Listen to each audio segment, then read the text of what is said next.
Hi everyone, welcome back to the Harbinger China Tech Podcast. Today we have joining us Ayden Ye, founder and CEO of VeeR, which is a VR app featuring content from a global dynamic community of VR video creators. Before starting VeeR, Ayden was principal at Sierra Ventures, where he invested in China's top podcatcher and audio sharing platform Himalaya.fm. With Ayden today, we'll hear about his unique experience straddling China and Silicon Valley and get his take on the evolution of the VR market before getting to his startup VeeR. Ayden explains what he believes to be important developments within the VR ecosystem, what are key drivers that shape the burgeoning VR opportunity, and key factors in creating a robust content ecosystem, before finally sharing more about how VR addresses some of the key market gaps. Hey Ayden, thanks so much for joining us. Hey Adam, how's it going? Yeah, going really well. Super excited for today's conversation. But before we get there, first of all, congrats. I know you made 30 under 30 for the Chinese magazine Bang. Yeah, thank you. Yeah, no worries. I think our audience wants to hear a little bit more about VR and learn more about VR in general. But you have quite a unique experience. You start off your career in the US actually. You spent a couple years there as a venture capitalist before coming back to China. Can you tell us a little bit more about that? Sure. Previously, before starting VeeR, I actually grew up in China and studied computer science, electrical engineering from college.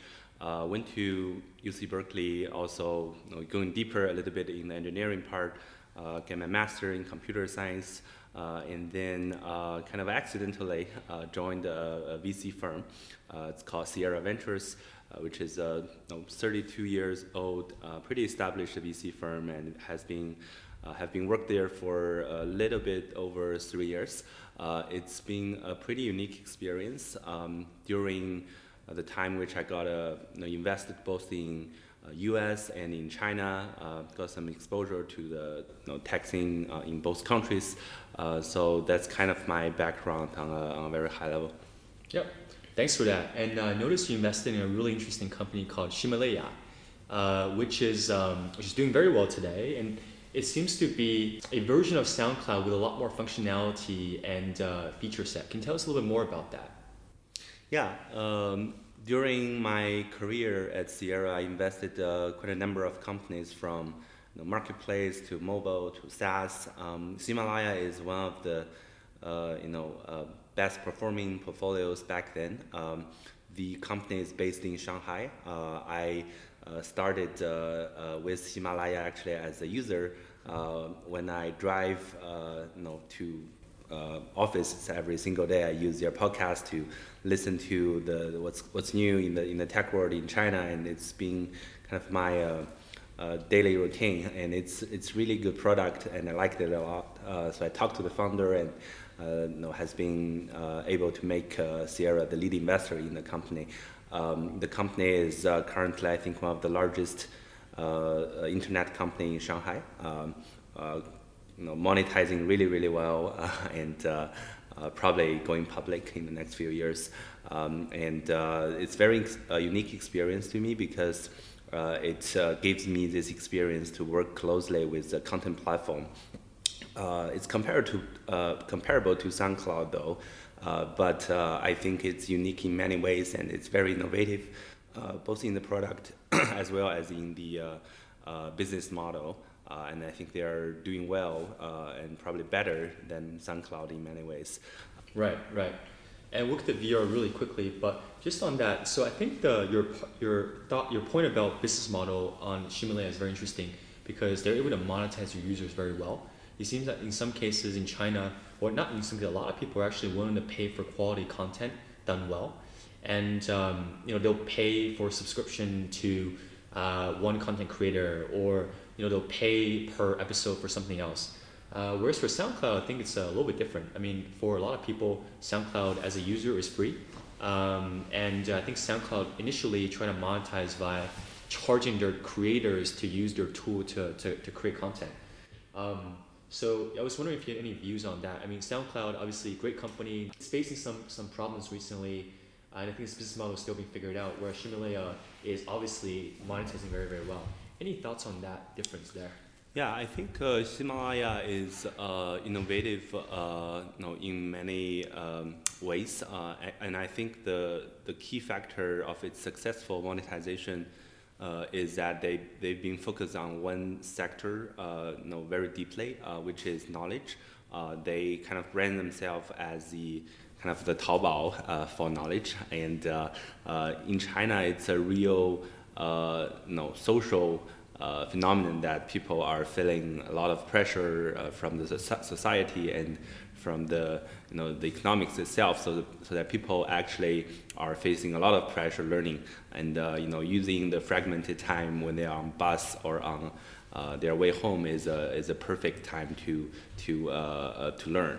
So people actually paying a lot of money. Myself, for example, is a big user, and I spend a lot of money on Himalaya to learn about technology stuff, internet startup related stuff, and a lot of them are very valuable to my own career as well. Okay, cool. Thanks for that, Ayden. So let's get to the VR landscape and also your company, VeeR.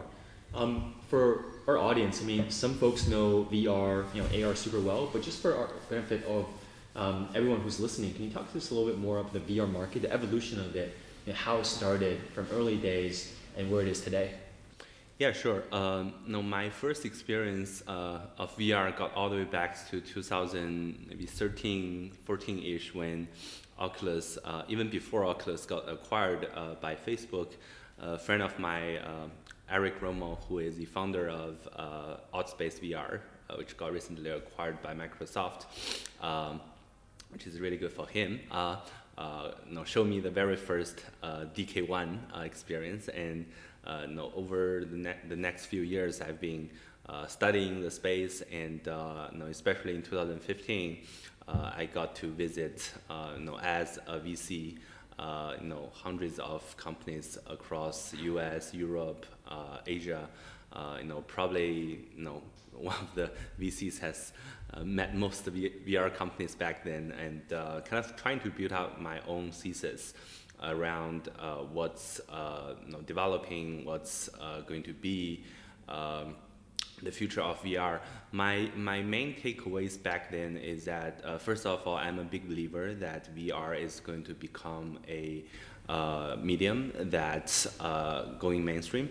It is a medium that's higher dimension than photo, video, audio, and it's going to be very dominant in the next few years, significantly change how people experience, how people consume media.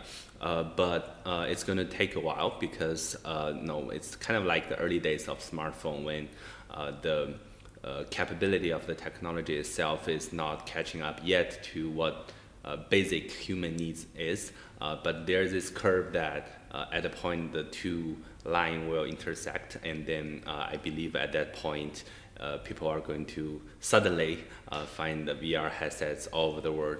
My personal belief is going to, in the next 1 to 3 years, the screen is getting clearer and clearer from 4K to 8K to 16K pretty soon, I believe. And also I'm seeing the content exploded significantly from hundreds of thousands to thousands. Now I think in the future, pretty soon in the number of millions new content created every single day by these 360 cameras and engines that's getting cheaper and cheaper and easier to use. The other one is the headsets is getting more and more comfortable and lightweight. So I believe this kind of the intersect point is going to be pretty near. And there are a lot of pain points and a lot of value needs to be created in this industry. And I researched from the kind of the hardware to software to the middleware, and also identify kind of the pain points that VeeR want to solve. Is this disconnection between the content creator and consumers. So this is kind of the same pain point that YouTube solved a long time ago when web video is not yet a thing, and kind of similar as what Instagram did for the photos. Although at this point VR is still early, I still strongly felt this pain point exists, and I want to create value by solving this pain point for the creators and the consumers who are looking for the content that they created. Okay, thanks, Ayden. Yeah, so from what I'm hearing, it does seem that there's a lot of criteria for why the consumer would want to use VR, and increasingly there's more content out there, the experience is better, hopefully the price points go down as well for a lot of headsets. You guys are creating, as you mentioned, a YouTube for VR videos. Is that a good analogy? I mean, you guys are helping creators to create more VR content.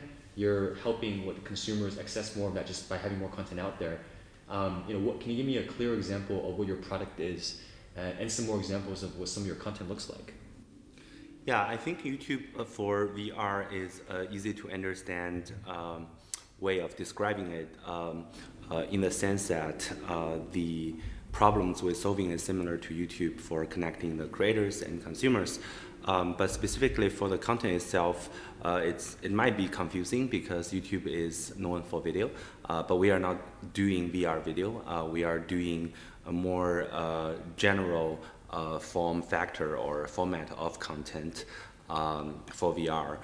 Video or usually 360 video is just one of the simplest and most basic format for VR content. VeeR also supports 360 photos, and actually in this coming months we're going to support interactive content. From our point of view, VeeR wants to become this platform that gives people tools so that they can create VR experience with their own imagination. 360 photos, 360 video, and all, maybe in the future 3D objects as well, are just the basic components of VR content. VeeR wants to give, imagine the users as a cook, and VeeR gives them the tools so they use the ingredients to cook the best dishes. That's probably one example or one way I can describe it. But VeeR will never limit themselves in only the video or photo space. I think what the content in the future will look like will largely rely on how people actually create it. There are a lot of unknowns yet. We don't know what will be the dominant form in the future. Probably video, probably photo, or mix. But VeeR wants to embrace these endless possibilities so people can create with these powerful tools. Right. And when you say people create, you mean the users are also the creators? So is it primarily user-generated content? Do you guys have any PGC stuff on there as well built by studios? Yeah, I think at this very early stage, PGC and UGC are not that much differentiated in many ways. It's not like Netflix and YouTube when, because of historical reasons, when YouTube came out, there is already tons of high-quality movies because movie industries has been for years. But in VR, if you're looking at the high-end and the professional content and kind of the UGC, you don't see that much of a difference yet because it's a very new medium and nobody knows how to tell a story. The methodology has not been established, which is why there's huge opportunities to kind of create the standard. Now VeeR wants to embrace both the so-called PGC and UGC, and our belief is that there is going to be this new wave of content creation, probably very significantly different from the traditional media. On VeeR there is PGC such as like the Warner Brothers, LinkedIn, like the World Bank or Bill Gates Melinda Foundation. We also have news like Euronews, Russian Today, Huffington Post, Riot, a lot of top media, but we also have like the vlogger, the 360 vlogger, hobbyists, the extreme sports lovers, etc. So it's really a mix of both. But our belief is that VR is actually something everyone can create with this lowering and lowering price of 360 cameras. From at the very beginning, like the tens of thousands of ones to the thousands of dollars. And now hundreds of dollars, like $300 to $100, you can buy a very high quality 360 camera. So we think this this concept of enable and empowering everyone to create quality VR content is a key to make this industry move forward. The users and the average consumers are the largest group of people who want to record.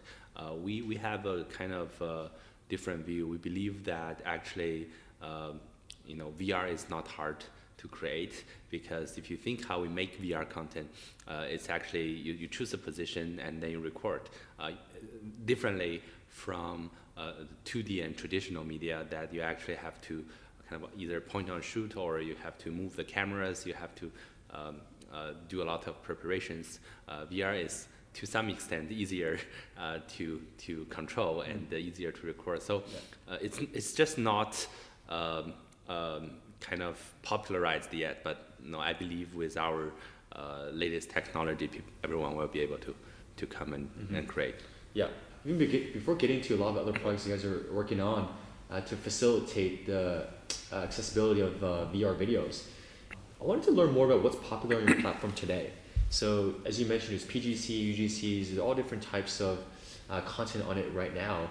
Will you guys ever specialize, or are you guys going to keep it very open and available for everyone? Yeah, VeeR is positioning itself in the distribution platform business. So we are not a content creator, and we do not want to kind of lead the content creation by ourselves. So having said that, we do observe there is this content that's trendy on VeeR. We're seeing a lot of extreme sports, which is a big category. We're also seeing horror movies is very popular, so far there are also other categories such as the animation and the kind of the gaming. You can actually see people playing Minecraft in VR, which is a very unique experience. But we don't want to limit. I think right now it's only a small percentage of content that's being created so far. I think there's a lot of content that's not yet created. Probably we don't know what their category is. Okay. But we highly rely on data. We use algorithm to power recommendations, so that we make sure your content not getting not enough views. As long as your content is good, we get it recommended over time to get more exposures. The data itself will tell us what's trending, and we can use that data to optimize our operation. Got it.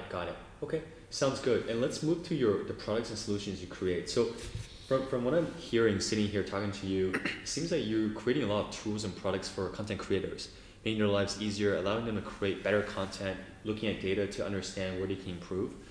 Some of that's also really helpful for users as well. As you mentioned, if you can recommend content for the audience, that's clearly a better experience as well. Can you help us kind of clarify that further?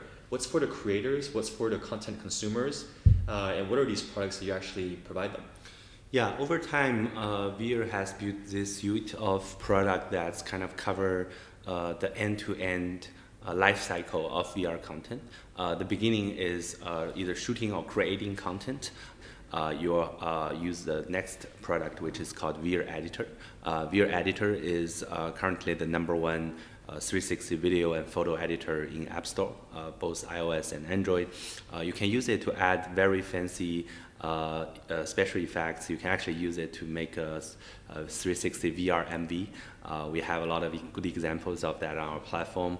You can also use 360 slides, photos to create 360 slideshows, etc., etc. And we are adding a lot of new features to this editor in the next few months. And then the third step, which is at the end of the life cycle, is content sharing and consumering. For the sharing part, once you share the content to VeeR, you can further share it to Facebook, to Twitter in China, to Weibo, WeChat, and then you can have your friends check it out directly in your Facebook feeds or inside the VeeR app. The consumering part is the most important one for the audience. They can, as I mentioned, get the recommended content from the algorithm, but they can also follow their channels they like, and then follow the topics they like. We want people to not need to think about what they want to see. They just watch and tell us what they like and what they dislike, and the algorithm will keep pushing better content over time. Right. Cool. So thanks for that, Ayden. Can you tell us a little bit more about your business model? Yeah, I think it's very early days in VR. Most companies are still trying to create the product yet. I think for VeeR, because we are creating value for the creators and consumers, so we can actually monetize from both sides. We're not putting a lot of priority on monetizing yet, but in the future, I believe the business model that's similar to YouTube or Instagram, which is either ads or paid content, will be doable for VR content. In the short term, I think we are doing merchants because we're seeing a lot of users of ours and creators of ours do not really have VR headsets or cameras, so we're actually selling them the quality hardware for them to better consume our app. And this is actually a good business model because we saw a lot of users do not have headsets, and having headsets not only increase their engagement but also help us monetize.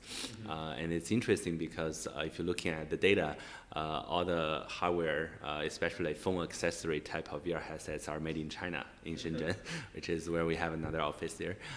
So that's kind of our business model at this point. We think on the 2B front, there is also huge potential for business to use VR. Let me give you an example. If you're looking at real estate and restaurants and gym, like an owner of a local business, they all want to use VR as a new medium to showcase their space. And VeeR is a free tool for them to do that. So they can use VeeR to showcase their space. Imagine in the future, people can actually visit these places in virtual reality. And businesses are willing to pay for that. And in that cycle, there is also opportunity for closed loop marketplace because there are a lot of pros on our platform who provide VR making service. So we want to connect these business who want VR creation service with the pros who provide the service to kind of make the transaction happen. We called it VeeR for Business and VeeR Creator Partner. This is something that we're actually launching next month. So that's another way to monetize. That's really interesting. And for that, the VeeR marketplace, so that for the 2B opportunity, are you monetizing via a cut on how much the business is paid the content creators? Or is it more of a subscription paid by the business to have access to this? Yeah, we are not charging any commission at this point. We make the connection directly for free. We think this is a point to educate the market first. So I think once the volume is up, we might figure out a business model after, but probably not from the creator, maybe from the business himself. But no, we'll see that later. Okay, cool. I also remember that there was a 360 video that you guys did with LinkedIn, where it was to examine what an office looks like or learn more about a company, right? Can you actually tell us a little bit more about that? It's very interesting. Yeah, I think it's a perfect example of how enterprise and businesses are using VR. If you're looking at that campaign, LinkedIn made about 20 VR videos for some of the large customers like Didi, Jingdong, Tesla, etc. They actually use VeeR as a platform to distribute VR experience of those companies so that people can actually feel what it looks like and what it feels if they work in those companies. And those companies actually use that to attract talents when they go to the universities to do a campaign, recruiting campaign. They use headsets, cardboard with this QR code on it to our link, so that students get a feel of what's like to work there. So this is a very good example of how this is used in recruiting. But if you're looking at, for example, real estate showcasing the space, or restaurants, local business, as I mentioned, there are many other areas such as wedding, because people always want to record their kind of mostly once a lifetime experience. People use it for education to better understand the complicated concept. People actually use VR for showcasing their hotels, brands. There are a lot of agencies right now using VR to kind of innovative the way they market for their clients. So that's just one of the many examples and potentials out there. Yeah, I really like that example. I mean, we're sitting here in China in your office, and the thing is, I think good content about China tech is obviously important, which is why we're doing it. But if we could provide something more visual, video-based, or even VR-based, I think that'd be super helpful for an audience overseas. So we can look into that too. Yeah, you should definitely open up this Harbinger VeeR channel. Stay tuned. Okay, we'll look into it. Okay, thanks, Ayden. So now we have a much better understanding of VeeR VR, what your product is, what kind of stakeholders you guys create value for and try to address. I also noticed that you guys, even though you're based in China, you're also a global company. You hire folks with a global background. You're also addressing global markets in terms of audience and creators. Can you tell us a little bit more about how you're able to do that? And how do you intend to be successful by going global from the get-go? Yeah, this is a topic that I myself is very interested in, because over the past few years as an investor, I've seen this trend of Chinese company getting more and more global. In the PC and web area, you didn't see that many successful companies on the global arena, but in mobile, you're seeing more and more Chinese company becoming the number one. Some examples of that are like Cheetah Mobile or Apus or Musical.ly. Recently, for the I'm not sure if you know about Toutiao, which recently acquired Musical.ly to get more footprint in global market. And also the Tencent and Alibaba and Baidu are all getting much more aggressive.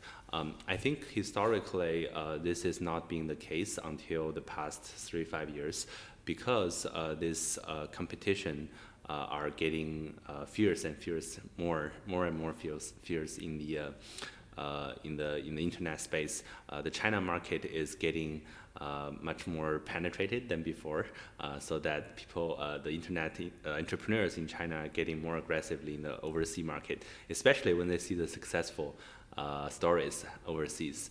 I think we are just one of the many examples of companies trying to do that. From my own experience, I think there are a few advantages of China companies doing this. On the talent side, there are a great number of high quality universities, especially in Beijing, and a huge number of high quality talents, not only locally but also more and more returnees, people call it Haigui, coming back from US, have experience worked in overseas company before. For example, in our company, we have all the talents from Twitter, from Uber, from LinkedIn, and have very international background. And second, I think besides talents, it's really the environment here. I think in general, the companies here execute and plan things a little bit more aggressively. I think it's probably partly cultural, but also partly because of the technology industry here is more competitive than Silicon Valley in general. If you're looking at China companies, if you're looking at the Tuangou, which is the kind of the Groupon business, there are thousands of companies in China when Meituan started. So the ones that wins out the battle, it actually kind of beats much more competitors than the same one.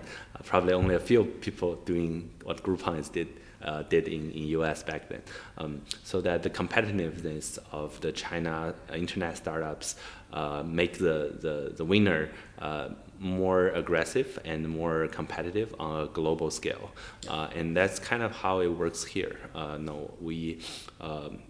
if you're looking at the speed, how we grow and execute and hire, the velocity is actually higher than that one we see in Silicon Valley, and partly because the capital efficiency is higher.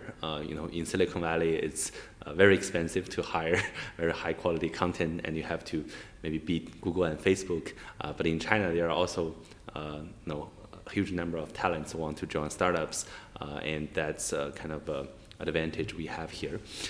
Okay, so and number three, I think, is you're seeing this growing access of global capital in China. Because more and more companies like Didi and Toutiao, which are billion, 10 billion, $100 billion company coming out, attracts a lot of global capital from US, from Europe, from other parts of the Asia to flow into China, and the investors seeing a faster return on their investment and usually higher ROI as well, which makes China entrepreneur easier and easier to attract more capital. Probably, if you're looking at the numbers, are no matter in the velocity or in the scale, are much better than that in Silicon Valley.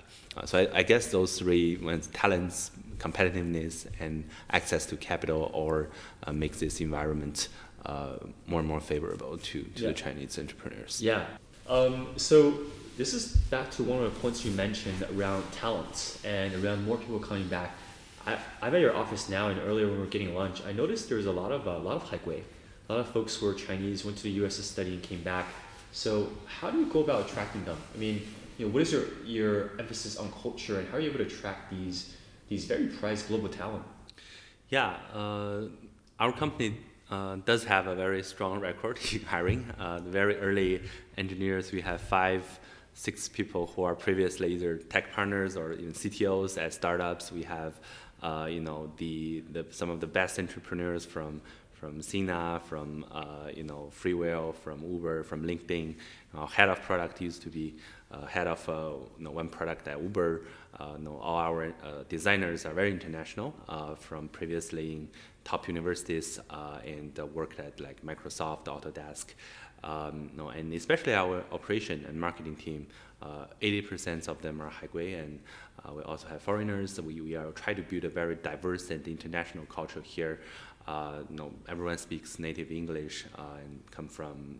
I'm from Berkeley. We got 5-6 people from Berkeley and Stanford, also CMU, UIUC, etc. So it's really kind of a international and kind of top talent culture that we want to build. It is indeed this unique mission of what we want to achieve that attracts these talents. We want to build this global platform that's as influential in the next 3-5 years as YouTube and Instagram now. It had not happened before.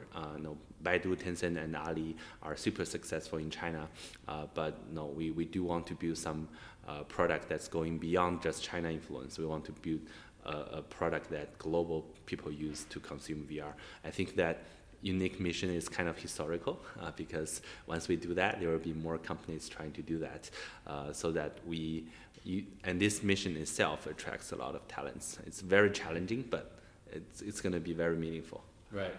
Yeah, I can totally feel that and see it here. So one last question for you, Ayden. Given your global aspiration, can you tell us a little bit more about your global your growth strategy, and what we can expect from VeeR in the next 6 to 12 months? Yeah, so we at this point we do think the VR market is taking off, but definitely not see kind of the explosion in the next 6 months. But there's a lot of work that we can do on the supply side. So right now our focus is being laser focused on the creator, which are these hundreds of thousands. I think it's going to be in the number of millions globally.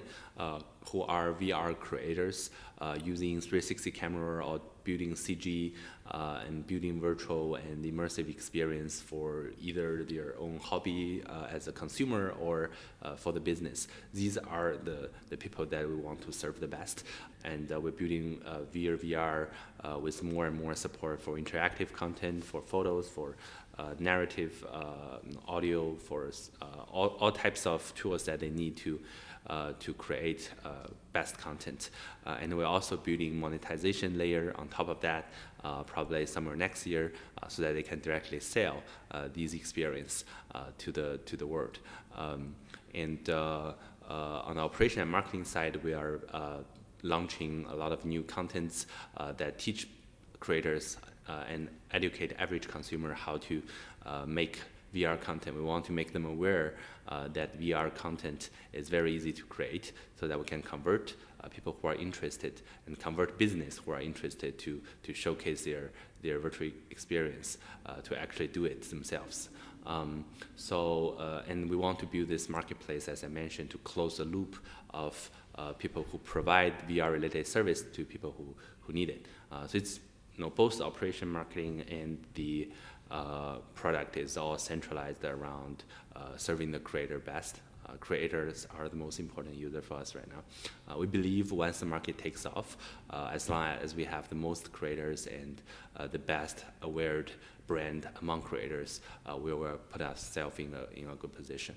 Thanks, Ayden. So yeah, so a much better sense of what you guys are up to for the near medium future. But just out of curiosity, where do you guys want to end up? Yeah, that's a really good question. So if you're looking at the history of internet, there is this new huge media platform that's coming out every 5-10 years, from YouTube for the web videos and then the Instagram for all the mobile media. VeeR is kind of trying to obtain that new opportunities for the VR and probably in the future AR space for immersive media. And from the kind of how it changed people's life point of view, we want to do kind of what Google did for people in terms of how they actually change the way people search, and Facebook change the way people socialize. VeeR wants to become a platform that actually change how people experience, because VR can really bring you presence. So in 3-5 years, you're going to see people actually wear goggles, very comfortably enjoying a live NBA show, feeling themselves sitting in the front row or jumping onto the stage of their favorite rock star and watch the live performing. VeeR wants to become the entrance for all that type of experience, and also enable everyone to actually create experience very, very easily and share it to the cloud. So that, in that sense, it's kind of like a human's memory cloud, or I call it a marketplace for experience. And I think that's going to be very, very exciting. Okay, got it, Ayden. Thanks for that. I mean, I think it seems that you guys are well on your way. So congratulations on the success you've experienced thus far, and good luck with the future. Thank you so much. Great to have you here. Okay, cheers.